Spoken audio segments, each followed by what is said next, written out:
Perkenalkan, nama saya Melisa dengan NIM 201041723, kelas A1 Manajemen semester 5 dengan mata kuliah Metode Penelitian Bisnis, dosen pengampu Bapak Adi Mursalin. Baik, pada kesempatan kali ini saya akan menjawab soal ujian akhir semester pada mata kuliah Metopen. Soal bagian A, yang pertama, sebutkan dan jelaskan judul proposal penelitian Anda.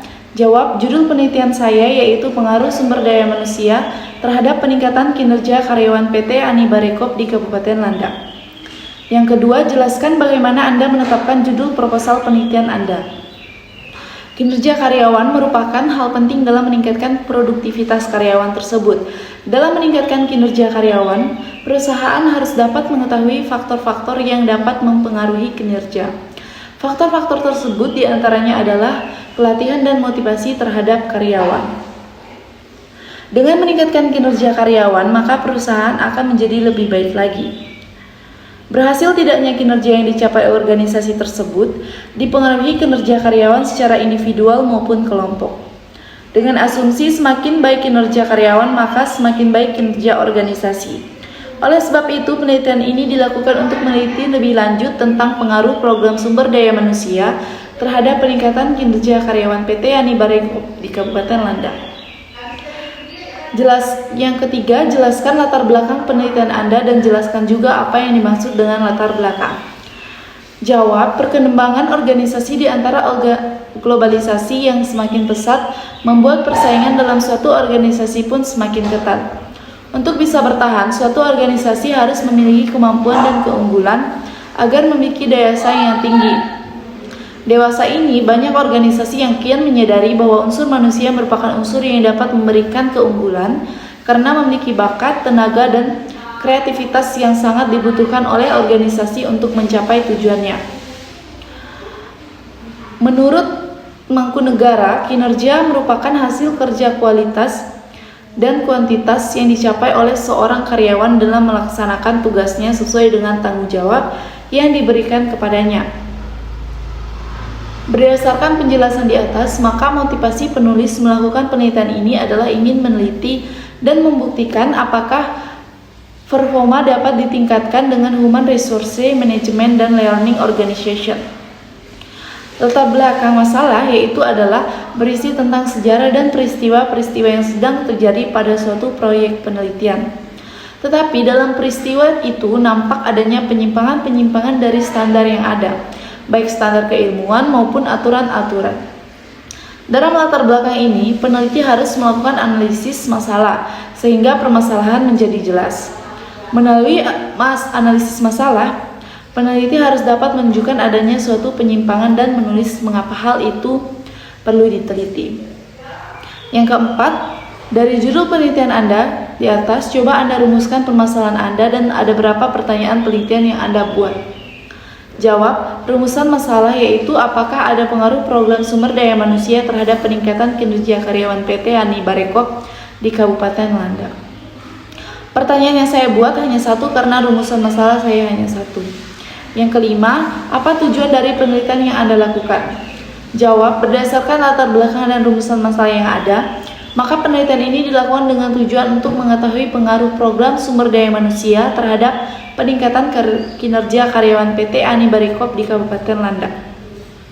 Yang keenam, jelaskan juga teori-teori yang Anda gunakan untuk mendukung penelitian Anda. Jawab, jenis penelitian yang saya gunakan yaitu penelitian eksplanatori, yakni penelitian yang bertujuan untuk menganalisis pengaruh antara satu variabel dengan variabel lainnya dengan menggunakan pendekatan kuantitatif. Soal yang ketujuh, coba Anda cari 3 penelitian terdahulu untuk mendukung penelitian Anda di atas. Jawab, untuk yang pertama, nama Tiwi Hartanti pada 2020, judulnya Peran Manajemen Sumber Daya Manusia dalam Meningkatkan Kinerja Karyawan BPRS Mitra Agro Usaha Mandor Lampung dalam Perspektif Islam. Metode penelitiannya kualitatif. Hasil penelitiannya, peran manajemen sumber daya manusia terbukti dapat berpengaruh secara signifikan terhadap peningkatan kinerja karyawan. Hal ini telah dibuktikan dengan kenaikan jumlah nasabah dari tahun ke tahun dengan penerapan manajemen BPRS Mitra Agro Usaha Bandar Lampung. Untuk yang kedua, nama Rahman pada 2018, judulnya Pengaruh Perencanaan Sumber Daya Manusia Terhadap Kinerja Karyawan pada Kantor Dinas Energi dan Sumber Daya Mineral Provinsi Sulawesi Selatan. Metode penelitian kuantitatif, hasil penelitiannya perencanaan sumber daya manusia berpengaruh sangat signifikan terhadap kinerja karyawan pada Dinas Energi dan Sumber Daya Manusia Provinsi Sulawesi. Yang ketiga, nama Erlina Sari Harahap pada 2019, judulnya Pengaruh Pengembangan Sumber Daya Manusia Terhadap Kinerja Karyawan. Untuk metode penelitiannya kuantitatif, hasil penelitiannya pengembangan informal dan pengembangan formal secara bersama-sama atau simultan berpengaruh terhadap kinerja karyawan PT Asuransi Jiwa Prudensial Cabang Medan. Maka hipotesis ini diterima dan terbukti dapat diterima kebenarannya.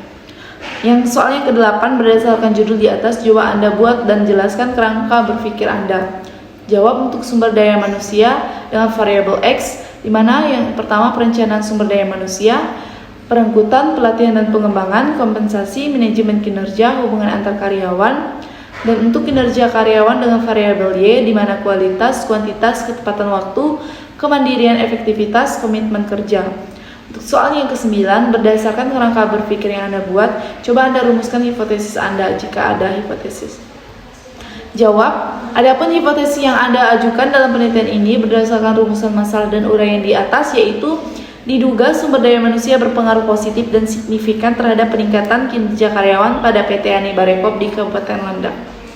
Soal yang ke-10, coba Anda jelaskan metode penelitian yang Anda gunakan, populasi dan sampel, teknik pengumpulan data, dan teknik analisis data yang Anda gunakan.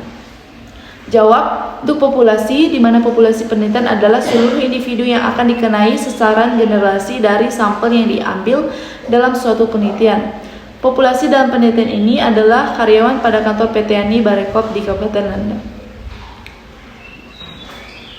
Populasi dalam penelitian ini sebanyak 120 orang.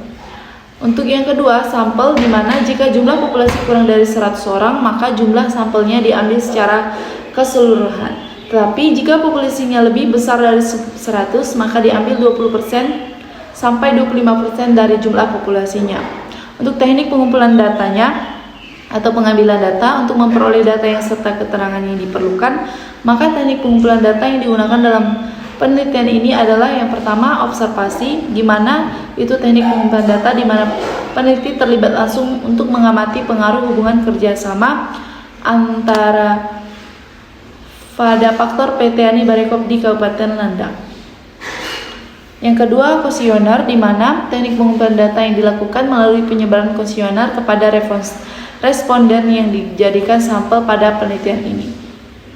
Yang ketiga, dokumentasi, di mana pengumpulan data dengan mempelajari laporan dan dokumentasi menyangkut kegiatan pengaruh hubungan kerja pada kantor PT Ani Barekop di Kabupaten Landak. Soal yang ke-11, berdasarkan judul di atas, ada berapa variabel yang Anda gunakan dalam penelitian Anda? Jawab, ada 2 variabel, yaitu independent dan dependent. Untuk soal bagian B, berkenaan dengan video di bawah ini. Untuk soal yang pertama, sebutkan dan jelaskan topik-topik yang dibicarakan di keempat video di atas.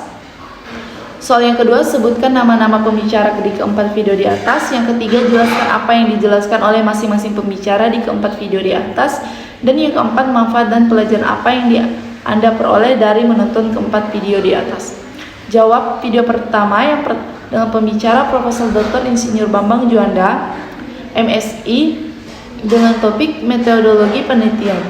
Untuk metode pengumpulan data, yaitu data sekunder dan data primer. Faktor yang mempengaruhi tingkat kebutuhan pajak, yaitu penegak hukum, tingkat pendapatan, tingkat pendidikan. Dan untuk metode pengumpulan data primernya, yaitu metode survei, metode eksperimen. Dan ada 3 prinsip metode percobaan, yaitu pengulangan, randomisasi, dan pengendalian.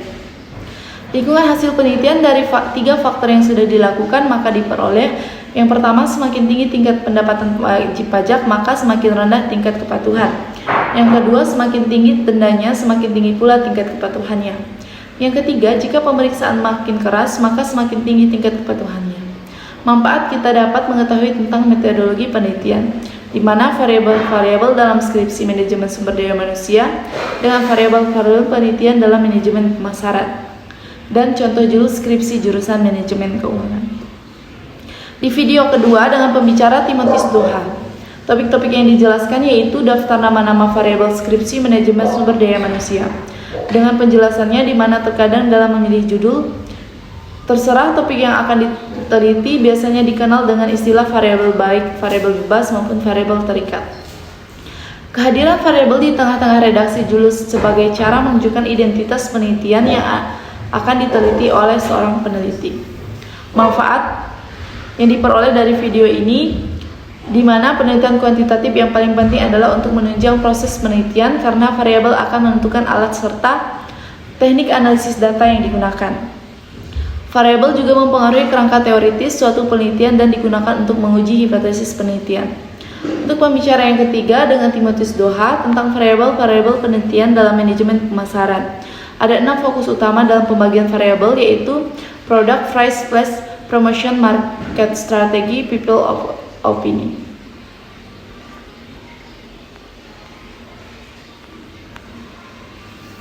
Lanjut ke video yang keempat, di mana video keempat dengan pembicara ilmuwan muda dengan topik yang dibicarakan yaitu tentang contoh judul skripsi jurusan manajemen keuangan, yang dimana yaitu ada analisis kinerja keuangan anggaran pendapatan dan belanja daerah Provinsi Banten tahun 2014 sampai 2018, pengaruh perputaran modal kerja dan perputaran total aset terhadap profitabilitas pada perusahaan manufaktur, pengaruh struktural modal dan profitabilitas terhadap nilai perusahaan, pengaruh pengetahuan keuangan dan sikap keuangan terhadap perilaku konsumen, pengaruh economic value added dan market value added, pengaruh likuiditas dan pertumbuhan aktiva terhadap profitabilitas perusahaan, pengaruh pembiayaan mudaharabah, musyawarah, dan murahabahan terhadap profitabilitas, pengaruh leverage keuangan dan leverage operasional terhadap earning,